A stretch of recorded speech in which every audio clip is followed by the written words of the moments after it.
Coming up, cool accessories for your Meta Ray-Bans, and the inbox is full. You're listening to Double Tap, your daily accessible technology show. Now, here's your hosts, Steven Scott and Shaun Priest. And speaking of fools, Shaun Priest, how are you, sir? That was uncalled for, Steven Scott. Unbelievable. I'm very well, and I'm excited. Accessories, you say? I love an accessory. Well, this is the joy of waking up at 3:30 in the morning, as I did this morning. I don't know, I just seem to wake up at these times of the day. Is anyone else in the 3 a.m. club out there? Yes. I'm sure there's plenty of us blind folk in that. Well, yes, I did wake up at 3:30 this morning, and that meant I was listening to my messages. And, you know, this is the great thing having friends around the world. You get messages all the time. You know, you wake up at any given moment of the day, someone sends you a message. The great thing. I would say the gift and the curse, because I think it was 3 a.m. my time. I just ting, ting, ting. I thought, well, that's your fault for not having it on silent. So, you know, tough luck. There could be an emergency. I cannot have Do Not Disturb on. I'm sorry. Well, I think there was an emergency. The emergency was there were accessories that needed bought, and I didn't know they existed. And thanks to Greg Hayes, who got in touch with us, just us actually, because he was getting in touch with us to say, hey, have you seen this? And I had not even heard of this. So he sent us a YouTube video, which contained lots of different accessories for the Meta Ray-Ban glasses. Now, I'll be honest, it's not something I would have even considered. Having such a thing. I mean, I know that obviously you can buy accessories for lots of different things. I would not have imagined there were accessories available for this. But there are, and I'm going to talk you through two of them today because, well, you know what? I'm going to say it. I've just ordered them. Big thanks to Greg. So thanks, Greg. Thank you. My credit card does not appreciate you. But yeah, I'm very excited about this. Accessories to the Meta Ray-Ban. Shall we dive in on this? Because this is cool. Yes. So look, what are the two big complaints? Well, not even complaints, but what are the two issues that I hear most when we talk to people about the Meta Ray-Bans? And one of them came up when the Oakley glasses were announced. Lots of people were excited about the Meta Oakley glasses because they thought that finally they would get like wraparound glasses. Because a lot of people want to block out the light all the way around. And wraparound glasses are great for that. And Oakley do have that style, but not available yet, it would appear, with the Meta Oakleys. So yes, Oakley itself has that as an option in its range, but the Meta Oakleys don't. In fact, at the moment, you can only buy the Meta Oakleys in one color, I think, which is white, and one style. Yes, the plan is to sell these, and then they'll be launching a wider range later in the year. I guess it's to allow them to jack up the price on the Meta Oakleys, right? Wow, it's like exclusive news. I believe they frame it as limited edition. Yeah, that's right. Stack them high, sell them high. Okay.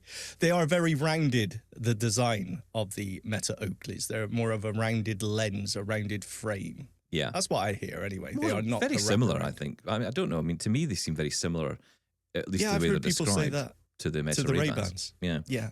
But not this wraparound style. So if you did want to block out the light using the existing Ray-Bans you have, there is an option. There's a way of doing it. You can buy what's called side shields, right? So these side shields come from a company, I think it's actually originally was a Kickstarter project called Hiblocks, Hiblocks, although that does change depending on how you search for it, because I was struggling to find them when Greg had sent me the note this morning. I couldn't find them online at all. I love funky modern internet spellings of things. I know. It's ridiculous, isn't it? But yes, you can now get these, what they call eye shields, right? Or side shields is actually how you would search for them.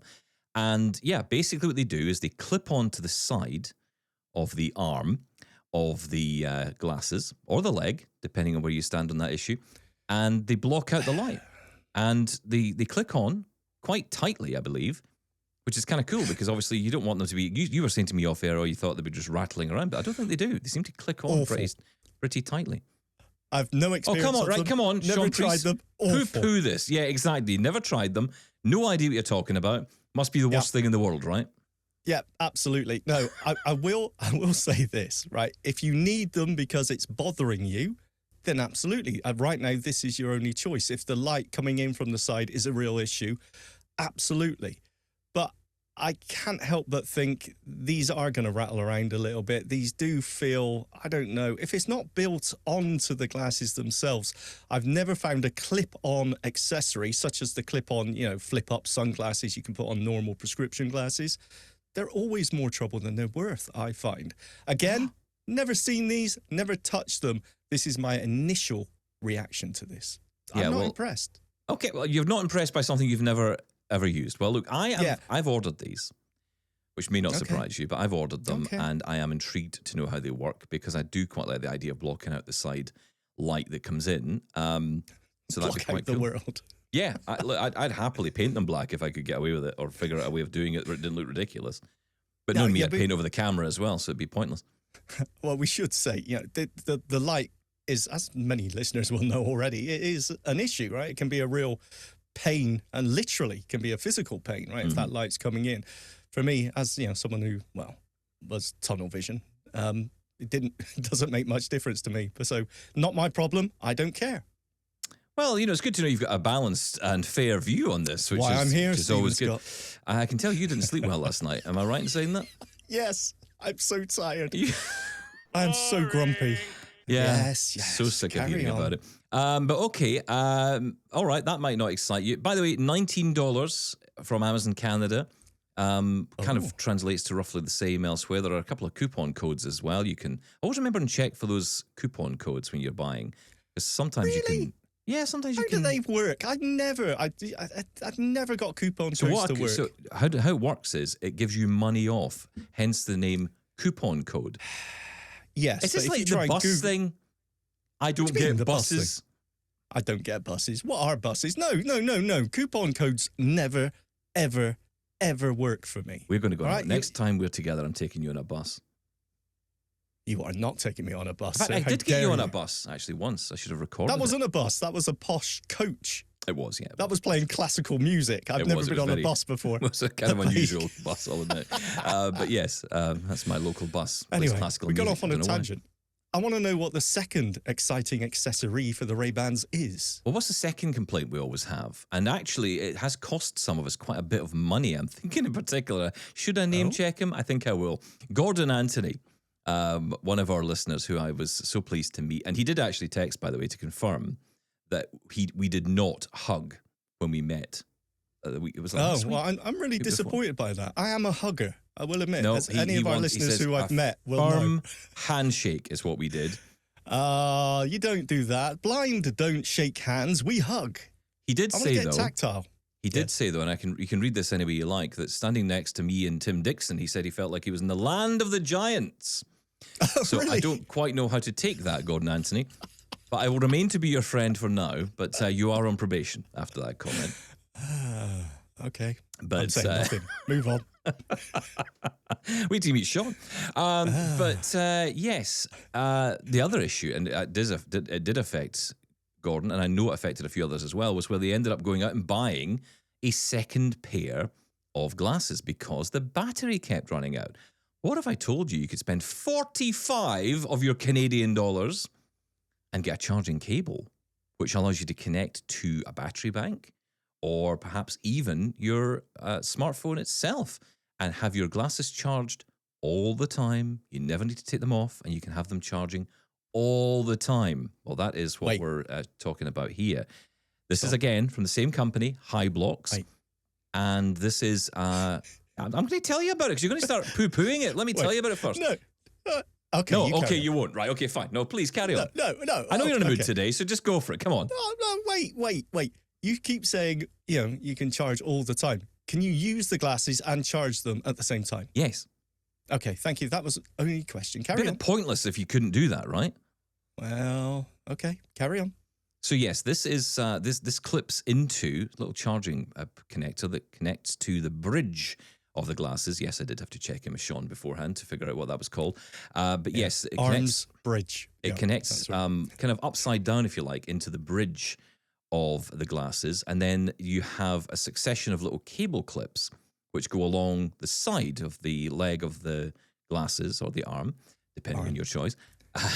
And that then takes the cable basically along and then along the arm and then down the back of your jacket or where you want to put it. And then that connects into your phone. Well, that sounds delightful. I can't wait to hammer in the brackets to hold the wire down the arm of my Meta Ray-Bans. That sounds amazing. And the charger that goes around the bridge of my nose. That sounds great, Stephen Scott. Yes, where can I sign up for this? You can sign up at Amazon Canada. You pay $45. Do you know what? I like this idea because I'm the same. I'm always charging them up. And the problem is I don't have a second pair that I can pull out and then just use and then charge up the others. I mean, that would obviously cost a lot more than having to, to deal with this. I mean, you're talking, okay, 45 Canadian dollars for this. Again, there's discount codes on there. I think it works out about £29 in the UK. And you get the little cable. I mean, if you can neatly get it attached, I think that would actually be all right for some people. And again, it keeps it charged all day long. So if you're out all day, that's not a bad idea. Okay. It's an accessory. It's a choice. I've bought one. Obviously. Of course you have, yeah. What a surprise. Yeah, of course you've bought one. Look, yeah, again, like the, what was it? The light blockers for the side. I get that, okay. If you're constantly running out of battery, then this is an option. But honestly, having a wire clipped to your glasses constantly, that's a real pain, isn't it? How long is that wire? Is it going down your back, around to your pocket? I'm not sure how long the cable is, but it must be long enough to get down at least to your pocket. Well, you would hope so. Otherwise, I've got a battery pack on my shoulder, like a parrot for some reason. Okay, I have seen these before. These have been around for a while, actually, and people have been trying them out with... This is the first time I've heard of the wire being able to be routed, sort of around the frame of the glasses.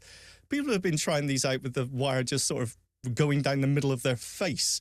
Simply to be able to use them. That's just not practical. Okay, so no, it's not. No, you're right. And the guy who was reviewing it in the video, and we'll link to the video directly on our show notes so you can go and find it. But when he was talking about it, he said, "Yeah, I've tried a lot of these, and some of them are terribly designed. This one, though, because you can route the cable in that way, it does make it a little bit. I mean, look, of course, it's going to be a little bit unsightly. But do I care about that? Do I? No. Do I really care about that? I don't care about unsightly. I care about the practical feel of it. If I'm wearing these all day, I don't want them to feel uncomfortable or me constantly having to mess around with a wire. The clip is, it takes the cable onto the outside, right? So you're kind of routing the cable along the outside of the glasses, not inside. So you're not going to feel it. It's not going to rub against your temple. So that might help. Yeah. Maybe. Hey, look, this could be amazingly engineered and designed, and it could be perfect. I highly doubt that. But, it's a cable. It's whether or not there's two things, right? One is, does it look ridiculous? That's one issue for some people.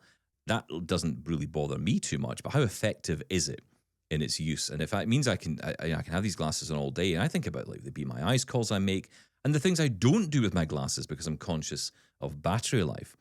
Being able to take pictures all the time or be able to use Meta AI. Someone even mentioned, I think the guy mentioned in the video, when Meta AI Live comes along, this is going to be a big deal, I know it's available in the US, but once it's available outside of the US, that's going to be a pretty big deal for us to be able to, have the glasses on all day and not really worry about battery at all. I know tethering them is not really a great solution, but you know what? It's not a bad temporary stop until the battery life improves on these things. The big issue here is I don't really have an issue with cables and the way it looks. Like you said, if I want the functionality, I'm honestly not caring how it looks. I want to be able to do whatever I want to do with the glasses. The problem here is the design, right? I'm thinking of the Echo Vision's USB-C port on the arm that you can plug in and charge as you're using them. Perfect. The problem with the Ray-Bans is that because of the design with the charging case, the charging contacts are in the bridge, the nose area of your Ray-Bans. Sort of the worst place they could possibly be for making an external charging cable. So they can make it look nice when you put it in the case. You see, that was the whole point. Yeah, I get that, but you could have put it still at the bottom of the bend of the arms and somebody put the contacts down there, but... Whatever. All right, fine. Okay, you don't like it, right? Moving on. What do you like? What are you want to talk about today then? If you don't want to talk about this, what do you want to talk about? Funnily enough, bringing on the live AI feature that we're all waiting for, right? This is going to be the savior. It's going to be the game changer. I think the honeymoon period is over, at least for me. I am out of love. I am breaking up with AI. AI is terrible. There, breaking news, Steven Scott. Do you know what? I honestly, the more I'm using it lately, the more I realize this isn't helping me at all. Now, I will say there are different use cases for AI. That image description, remember when that came in? Seems like years ago now. The ability to get an AI-generated description of a photo or images is still amazingly useful. It's fantastic. I think it's the biggest thing that's happened for accessibility in ages. Fantastic. Being able to research a product, hey, I'm looking for a printer and I want one that does this. Amazing. I'm looking for a telephone number for this place. AI is amazing. Live chat features, fantastic. You start asking it, how do I do this? What's the keyboard shortcut for this? How do I set up this? It's awful. It is always, and I mean always, utterly wrong. And you can tell it, hey, you're wrong. Oh, yes, I am wrong. And then it will repeat the wrong answer to you. It's actually this. That's just what you told me. Now, my main AI service is Copilot, but I've tried ChatGPT 5. I've tried them all. And they are all the same. What they've done here with AI, they've poisoned the well by just sucking up all the information from the entirety of the internet. They've sucked up wrong information. They've made it so responsive, that 0.5 millisecond response time of when you're talking to it and it responds. It's not checking anything. It's useless. AI is useless. There, discuss. Wow. Well, okay. Well, I was going to say... Tell me I'm wrong. Coming up later, we've got Sam Altman joining us, but sadly, we just got to note that he's left. No, look, I find it hard to disagree with you, maybe not to the extent you disagree or dislike AI. Can I mention I am tired today? Well, I mean, I'll be honest. So yesterday I was setting up a new printer. And we got one of these new photo printers in the house. My wife wants to print out loads of pictures and stuff. And it's like, okay, that's cool. So we bought this photo printer. It's an Epson. Yes. No. It's an Epson printer and really nice. And I thought, well, that's cool. It's got a nice scanner in it. That'll do me for my scanning needs. And it'll, good for a printer if I need one and photo printing and all that stuff. And the setup, I thought, right, I'm going to get Gemini to help me out with this. So I turned on the camera on Gemini and I did some live video with it to say, okay, we're going to set this thing up. I said, oh, cool, you've got the XP8700 Epson printer. I'm like, yeah. He's like, let's set it up. So I point the camera at the printer and it says, okay, first thing you want to do is get the printer out the box. And I think, you're looking at it right now. And he's like, and it's like, oh, yeah, you're right. It's right there. Okay, let's turn it on. I'm like, it is turned on. Oh, yeah, so it is. Okay, let's get the ink cartridges in. Okay, how do I do that? And then it just proceeded to give me bad advice, bad information. Yes. Didn't give me accurate information at all. Couldn't tell me when I'd opened up the lid. I know that it wouldn't reactively tell me. I had to proactively ask it to give me information. But even so, it was still being very difficult with the answers. It just felt to me like it wasn't giving me any kind of confidence at all. And that's the thing, when it comes to the live AI part of it, that makes me a little bit nervous because obviously there's lots of talk at the minute around using live AI for mobility or for moving around. Not even so much for mobility, but just for, it seems to be fine for recognizing things. If it can see it and you're asking a simple, almost like the way we would ask an image a question, it seems to be better at that. It's whenever anything's moving around or something's changing, it just cannot deal with it. Cannot give me the information. Can't tell you the difference. It can, if I say, is the printer on? It'll say yes, and that's correct. But if it's telling me to turn the printer on and it already is on, it's clearly not able to identify in the moment. So maybe it's because it's not live video. It's taking a succession of images as it goes. It must be because it's not. It doesn't reactive. matter. The point is, and I'm not even talking about the video aspect. I mean, I'm just talking about having a conversation. Hey, walk me through step by step. Now, I'm not saying it's utterly useless, actually. Let me take that back because it can point you in the right direction. You said AI is useless. Your words. I know, I'm taking that back. It can be useful as to pointing you in the right direction. Like when I was setting up the network, it sort of said go here, and I found it myself. It wasn't actually accurate, as in first do this, then do this. It's like, well, that setting you're telling me to go to isn't there. Oh no, it isn't. Then let's do it a different way. But then I tell you what it's like. It's like having a support worker who's constantly a little bit drunk.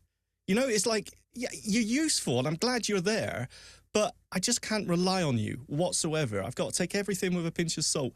And when it comes to certain tasks, that isn't good enough. And I think this constant, I'm guilty of this, the potential of live AI, that proactive, hey, stop, there's a car in front of you. Hey, don't, watch out, there's this and that. I used the Meta Ray-Bans this morning when I took the dog out. And with that new detailed description I got so excited about, and it, I mentioned that it now says, hey, there's no obstacles in front of you. So as I was walking along, I know there's a car that's always parked on the pavement at a certain point. So as I was coming up to it, I said, are there any obstacles in front of me? And it said, no, the path in front of you is totally clear. There's no obstacles. 2 steps later, bang, into this car that's parked half on the pavement, half on the road. And then I said, slightly annoyed, I thought you said there's no obstacles, and I just walked into a car. Oh, yes, there's a white car right in front of you. Well, you know what? Then it's useless. It's pointless. It's but hang not practical. on, right. But see, I think about that situation, and I would try and think about that as almost an O&M approach. Would it be fair to say that the road ahead was clear, the path was clear? Doesn't matter. No, but you see, there's a bit of nuance in this that it's not going to pick up on. No, it doesn't matter. If the path is clear, then it's accurate. You're asking about obstacles in the path. If the path ahead is clear, then it's accurate. Actually, you've now walked into a car and you're saying are there obstacles? Yes, you're now standing in front of a car. So that would be the obstacle it would see. That's my takeaway from that. 2 steps in front of me. Do you know what? I'd give it some leeway if it was 20 foot, 10 foot even in front of me. Okay, maybe not directly. But 2 steps and the obstacle is in front of you. Well, I'm sorry. Again, but hang on. But I push back on this. No, but I push back on this a little bit because people have been shouting at me about this over the past while as well. It's all about the prompting, right? So the question you've asked is the path clear? The answer will be yes. No. Well, firstly, no, it's not clear because there's half a car parked on it. But that doesn't mean the path isn't clear. The path is clear. Secondly, are there any obstacles in front of me was the prompt. Are there any obstacles in front of me? Again, there wouldn't be as far as it's concerned because the car is off to your right, I would guess. It wouldn't be directly in front of you. It's half It's not on covering. the sidewalk. If that car was covering... No, hang on. If the car was covering the whole we're pavement... playing with semantics here. But you're talking to a robot. It doesn't understand all this. It doesn't say, oh yeah, the road is clear ahead, there's a car parked over there. I mean, in that case, it would... But then it's giving you the wrong information because you're asking it the wrong question. Okay, so what do I need? How would I prompt that? Well, you'd have to think about how to ask the question. Okay, the path ahead should be clear. Is there anything near or around the path I should be concerned about? Something like that. And then it might say, well, yes, because there's a car parked on the pavement. In which case, the whole point of AI being conversational goes away. And then we got to think about the syntax of how we're prompting it. We're back to DOS days of the command line. It's absolutely ridiculous. And I'm sorry, half on the sidewalk is an obstacle. And if AI can't figure it out, it's pointless. And this constant, and as I said, I'm guilty. Hang on, okay, answer me this question. Answer me this. Yeah, go on. Could you get past the car even though it was on the pavement? Yes, sideways on. I had to so the path was clear? No, it wasn't clear. No. But you got past the car. There was an obstacle on it. Oh, right. Okay. So if there's an inch gap, is that clear? Wasn't it? Listen, I'll have met you. It's not an inch gap. I tell you that, right? It's more than an inch gap. With the wing mirror sticking out, which I had to scrape through my belly. No, I would say it wasn't clear. That's not the point. Look, this is under accessibility, this setting. It's the AI itself mentioned there's no obstacles in front of you. I wasn't expecting it to do anything like this, but it brought it up. There are no obstacles in your path. So you need to feed that back to Meta because they need to understand that that's not working for you and understand why. Yeah, but my point is the universally... This is the thing, though. We all sit and whinge about it and moan about it in our own private quarters. No. But you've got to feed this back to them. Yeah, okay. Feed it back to them. Great. Will do. The point is, that's just one example. My universal experience of AI, that this isn't this isn't unique. This isn't just about accessibility. This is about all the questions that you ask AI, the responses that you get back have been poisoned by the general nature of all the information it sucks in. Yeah, this is the biggest problem. I mean, look, it's pulling in forums, it's pulling in, stuff from Facebook, I'm guessing, people's opinions. I mean, people's opinions, that's the worst. Look, the thing, and I've constantly said this right from the start, the thing for me, and how I use AI is always with the conversational mode. I'm talking to it. I'm never typing to AI, because it's just such a nice way to interact. Sarah was walking around the garden. We've had really nice weather for the last few days, and she's asking her Ray-Bans, well, tell me about this plant. Is it flowering? This hydrangea, and what color of flowers on there? And she absolutely loves it because it can identify things and it tells her things. It's amazing. That's a game changer, right? That's a quality of life feature. Sounds like she's prompting it well as well. But I mean, look, that matters. It does. Yes, but I'm sorry. AI is either intelligent enough to infer context. It's what we always say. Oh, it's so great about getting the context of the question. You can stumble your question and it understands you still. I'm sorry, if I'm saying, are there any obstacles in front of me? It's well, I mean, you could get around that car if you turn sideways on and step sideways through it. Then yes, of course, there's no obstacles in front of you. Somebody's annoyed. Nonsense. They walked into a car and he's not had enough coffee this morning or enough sleep. I've been up since 3:30 this morning. I'm wide awake. I feel good. I think we should give it a break, and I think we should learn to prompt it a little bit more. I'd be intrigued to spend a bit of time on that particular. You are. Oh, I mean, look, am I going to do it right now? Yes, you're the apple of AI. You are. You're holding it wrong. You're asking the wrong question. No. But there is an element of this. Not even so much asking it wrong, but asking the question, asking a different question or phrasing it slightly differently. I think it's just, we're at very early days here, And bear in mind that information is still, I mean, how does it answer these questions? And also, how much can we trust it to give us these answers? I mean, look, I don't know the answer to this yet, but it feels like we're this is the problem. The problem, yeah, exactly. Let's ask it. But I think the problem is that my biggest issue with AI at the minute is the reliance people have on it. I know people who will use it every day, and they will check, I imagine, the responses it gives. But more often than not, people just take what it gives you, take it and use it. Oh yeah, and I've seen direct copies that's of answers to me. Posted on social media for an answer to a tech question, and it's utterly wrong. Yeah, and it's just GPT for transcribing, transcription, for rewriting your email. It's amazing. Do you know what's happened? Do you remember when Google came along? You get those people who'd sit in the office. There's always one, and no matter what anybody said, someone would start typing it into Google, and they go, "Oh, 1812 is when that happened." And it was John of Aquinas, and What's wrong with that? And they go, okay, that's great, but it was as if that person was smart, and it's like, no, but you weren't smart. You typed what I just asked into a computer, and it gave you the answer. That doesn't make you smart. It tells me the computer's smart. It also tells me I could have done that too. I just wasn't as quick as you were. So that doesn't make you smarter than me. No, he's better than you. And the same thing happens now with AI. People now take people's questions on Facebook, put them into ChatGPT, it fires out a response, and people put it in and say, look at this. I got an answer before anyone else. Yeah, and it's absolute garbage. Well, all right, Steven Scott, don't get defensive. As long as an answer is given, well, actually, it should be the correct answer, then everyone wins. Yeah, I do worry a little bit. And I know people are saying this, that these LLMs don't get themselves sorted out. AI is kind of tipped. I mean, it's funny, right? I saw a news report the other day talking about this, how all these jobs are going to disappear. And I think it was the CEO of, what was the company again? I can't remember. It's a big company in the tech space, and the name's gone. But it was the CEO basically saying, look, this is not capable to take over all these jobs yet. It's barely functioning as it is. Are you kidding me? It's going to take over people's jobs. Yes, it may happen, but it's going to be a long way off. And I think that there's a lot of hype around AI. There's a lot of concern that I have around what AI is doing.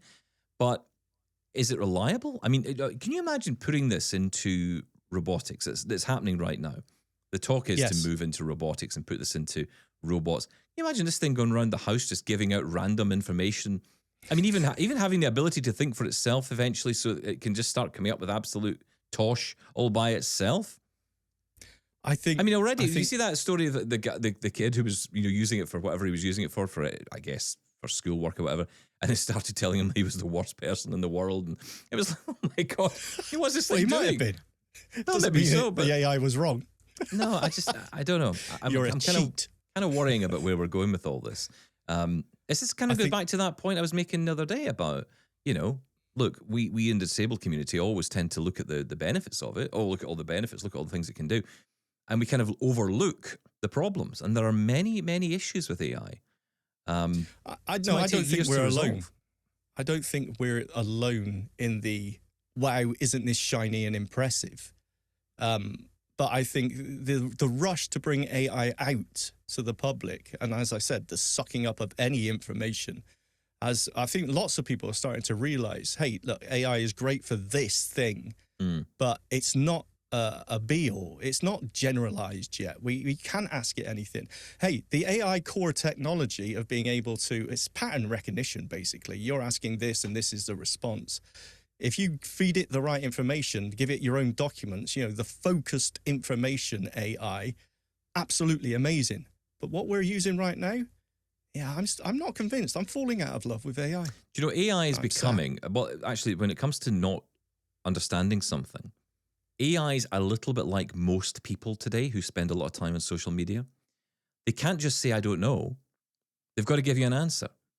Yeah. So that someone, it's like, and AI is very similar to people. Like someone, I saw it in an interview the other day, and it became very heated. I think it was on the Joe Rogan podcast, and someone was getting very heated over this. And Joe Rogan said, you don't know the answer to this. Why are you coming up with an answer? Well, I don't believe it to be true. But you don't know. You've just said you've no idea. You've had no experience of this whatsoever. It's like you earlier with the eye shields. I've never tried them. No idea, but I don't like them. That's basically the world now. It's like, okay, you could just say, I don't know.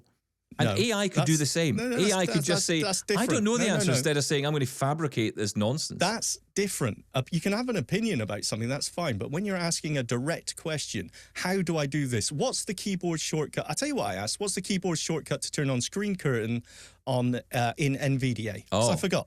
I love this one. Okay? Yes. NVDA key, Control C. Yep. No, it isn't. It absolutely I is did a not. test. Gemini, ChatGPT, and Copilot. None of them got it right. None of them. No, and you know what? 90% of the time, they don't.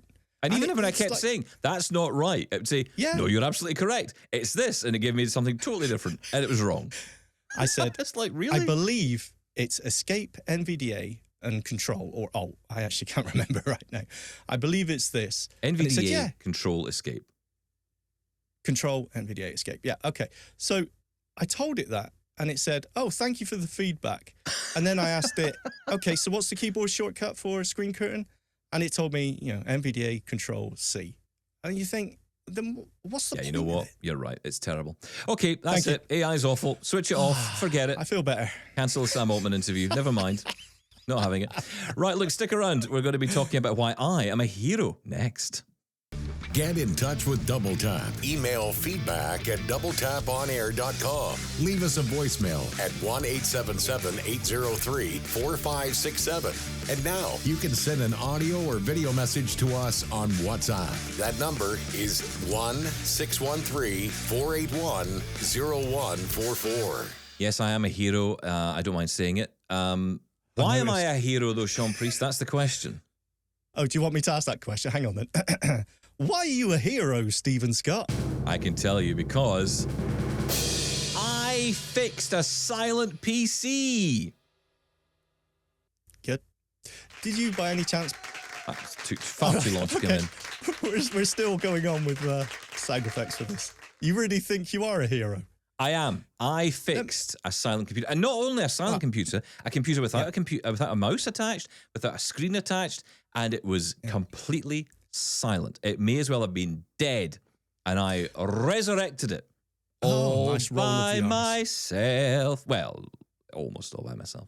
Yes, that actually isn't true, is it, Stephen Scott? Well, it was.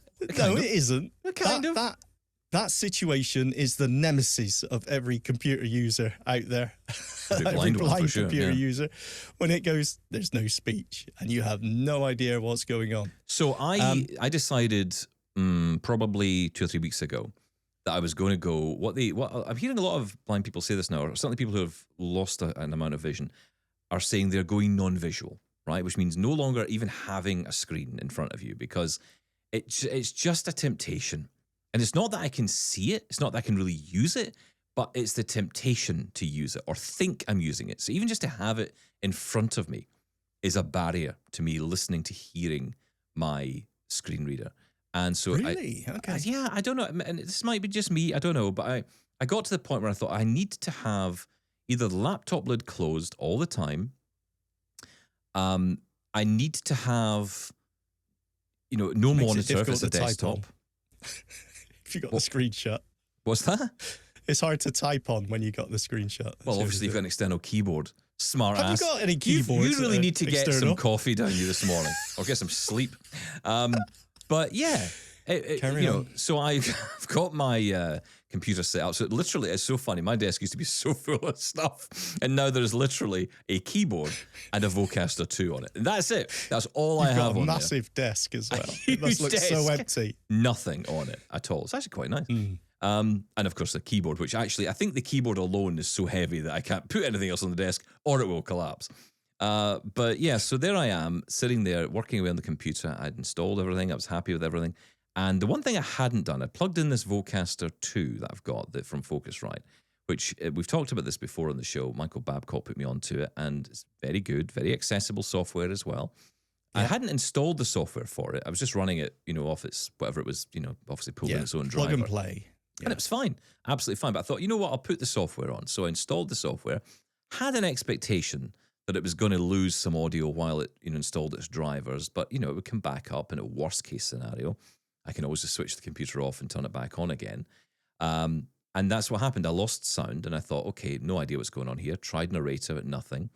And so I turned the computer off, turned it back on, again, nothing. So I thought, okay, clearly the Focusrite is not connecting, or the drivers aren't working yet. And of course, you have that thing as well of, has the computer actually finished loading up? I'm used to a Mac, which kicks off in like a second. Whereas, a PC, it's like, oh, I'll get to it eventually. Go get a coffee, come back in an hour. Not true, but absolutely okay. true. It's ridiculous. But anyway. And of course, the way I get around that is seeing AI pointed at my monitor. Oh, wait. Yeah, well, there is that. Yeah, I know. Yeah. So, but again, I'm like, no, I'm going to fix this. I'm going to figure this out. So I thought to myself, okay, so it's not working. So I unplugged the Vocaster, turned it off, unplugged it, thinking, okay, now I'll force it to not see it for a second or two, then plug it all back in, and still nothing. And that was making me a little bit nervous at this point, because I thought, okay, I'm on the lock screen, and sometimes when you're on that lock screen, I can't seem to work out how to get past it. It's like, it feels every time like it's different. So, is it on the pin code? Is it on the pin code now? Am I on the bit that's before the pin code? I've got to hit enter. I do know what you mean. Yeah. And if you dare hit tab on anything, you've lost focus on whatever you were on, and that's it. Just throw the computer in the bin. It's not quite that bad, but I understand your difficulties. Okay. So thank you. I appreciate that. So diplomatic. I'm not dramatizing this at all. I feel like it should be one of those things at the beginning of a Netflix thing. It's like some scenes were invented to create some sense of drama. But no, so there I am thinking, what do I do? So the next thing was, started feeling around the computer, and at the front of the computer there are various slots, and there was 2 headphone jacks, or 2 jacks at least. And I think, which one's the headphone jack? So I employed Ira to help me find the headphone jack. Brilliant, obviously. Straight through to Ira. Yep, the headphone jack is the one on the left, next to the USB port. Fantastic. Do you not find a headphone jack, Stephen? Well, here's the thing. So I just plugged in the headphone jack, right? I always keep next to my computer a little single ear headphone, 3.5mm headphone jack. It's always handy to have just in case of emergencies like this. So I plugged it in, didn't know if it was microphone or headphone. Trying the audio, nothing. Still no audio. And this is making me really nervous now, because I think there's no sound coming out of this. I'm trying narrator, I'm trying NVDA, thinking maybe one of the screen readers has killed itself off. I tried JAWS, nothing. The machine was definitely running. I could feel it and hear it running, but there was no sound. So got the Ira agent. I was then able to hear, to know which one was the headphone jack. So that was good. Plugged in the headphone jack, nothing. Restarted the computer, and then finally, after unplugging the Vocaster, restarting the computer, then the audio came back. This tinny little voice in my ear. Oh, joy. And I'm like, it's like the voice of angels. And then so I got logged in, and then I plugged the Vocaster back in, and immediately the sound transferred over to the Vocaster. And I'm a hero. Thank you. Yeah, can I point out, using Ira is sighted assistance. Only to find the headphone jack. I don't care what it was for, Stephen Scott. You still took sighted assistance. So by using working eyes, I failed. I'm making it sound like you should be ashamed of yourself. I should be ashamed of myself. I'm slightly worried about Should that. I have used Gemini and it would have said, yes, you've got 4 HDMI ports on the front of your computer. Good luck to you, sir. Take a hammer and hammer the headphones directly into the screen. Yeah, no, look, exactly. I will say, look, Jules has, I believe, an option. I'm going to turn very AI-like here and say, yeah, somewhere in there.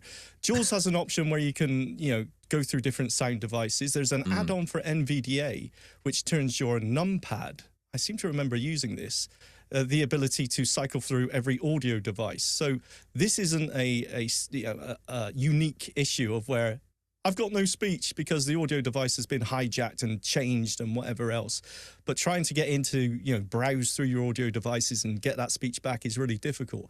But screen readers out there, yes. What? Yes.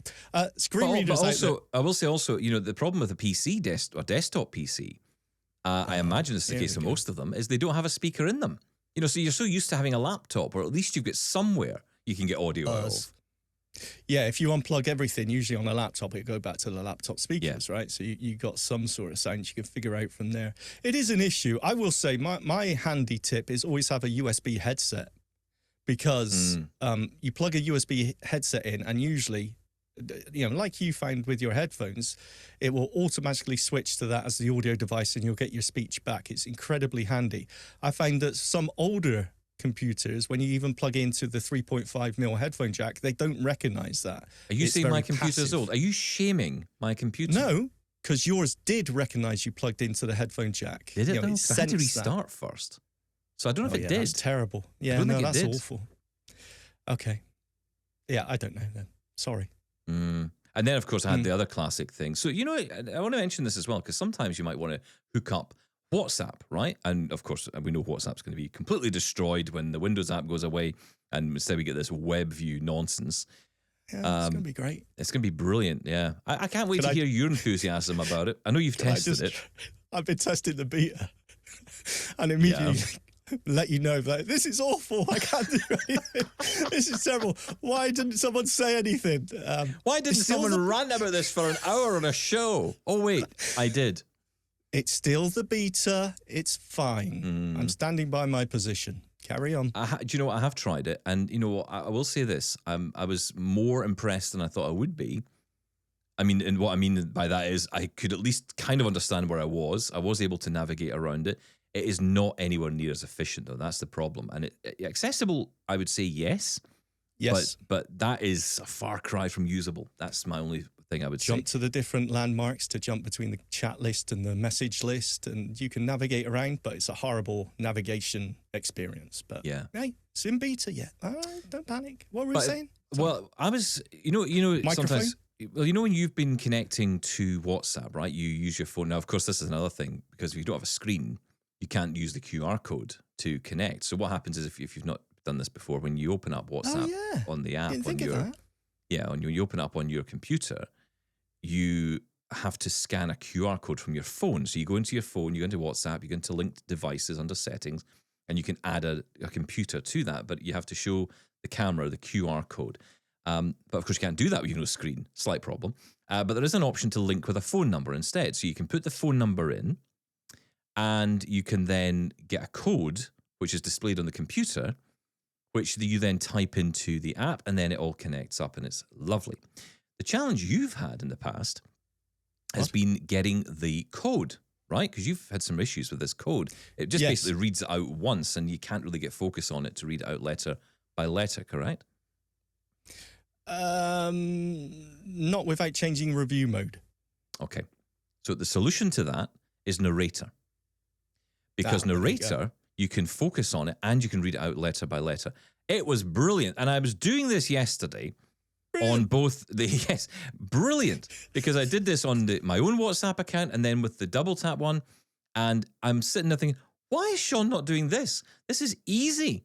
What's he complaining about? Okay, I nearly called you. I nearly called you. I knew you were busy yesterday. I was going to call you in the middle of it to say, I don't care what you're doing right now, but you're an idiot.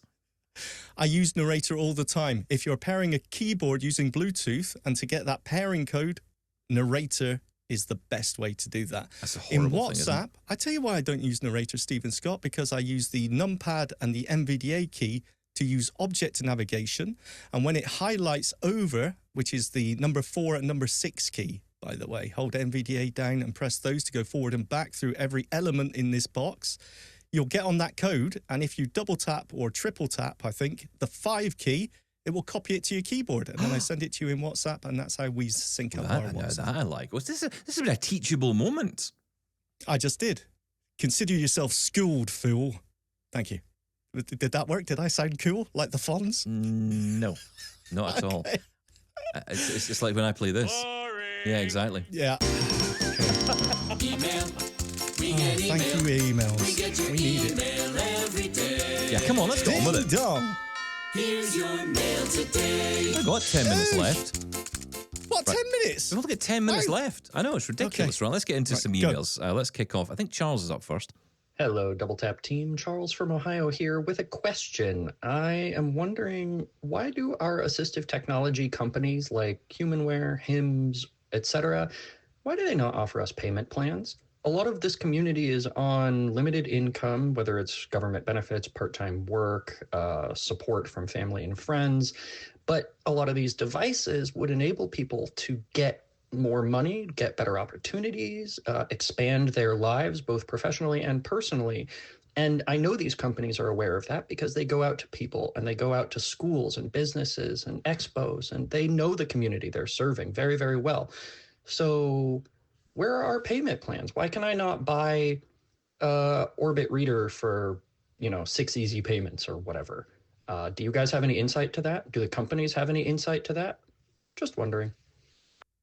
Okay, that's a great question. And it is very much, I would say, dependent on the country. I imagine there's different schemes available in different countries. There was, for example, Humanware in the UK had a scheme for a while. I don't think they offer it anymore, called Divide Buy, where you could buy a product over 12 months. It's actually how I got my Mantis Q40. There's no way I could have put the money up front on that. So, Sorry, how many months? I think it was 12 months. That was the maximum term you could have. You Okay, could like give me 6 months, 36 9. months for a $5,000 piece of equipment. And but look, it's something, right? I mean, again, we in the UK get a benefit called personal independence payment. Portion of that to me went from that to the device. That's why I got it. That's how I got it. That's what it's There's no way I for, could have- Stephen Scott. Exactly, and that's what I did. I'm a Absolutely hero. not for anything else, even though, you can't afford to pay your energy bills. Do you quite like with the cost Kit of Kats living. as well? Sorry, let's get political here. But, You're desperately asleep. It's so true. I think that there are assistive tech companies out there that do offer funding options. The thing is that we're always expecting, or I believe, this is an opinion piece, I believe that these companies sort of expect that there's someone else to pick up the slack. Either there's insurance, depending on where you are in, what country in the world you're in. There's some sort of insurance that will be able to pay for this. Australia's good for that. Yeah, exactly. The Meta Ray-Bans. Oh, there's so much stuff over there. It's great, right? But the point is, I think that they almost believe they don't have to offer funding schemes themselves. And I believe they absolutely should. They should go through the problem of setting this up, making this available for us to buy their products, because he's absolutely right. These are expensive bits of kit. And lots of people would love to try these out, to own these, if there was a affordable way to pay. Yeah, I mean, I think it's absolutely true. We will definitely put this to companies when we speak to them, Charles. I do appreciate the question. Let's move on to Greg. Hello, Double Tappers. This is Greg from Phoenix. And Shaun, I've heard you talk a couple times now on the podcast about your thermostat that is no longer going to be supported. And they're going to turn off the servers in the cloud that help it to work. And I feel horrible for anybody like you that bought that thermostat, and so this is not meant to be too cheeky, but I would say in the future, you might Oh. think about using a thermostat that works with Apple Home, because Apple Home is local.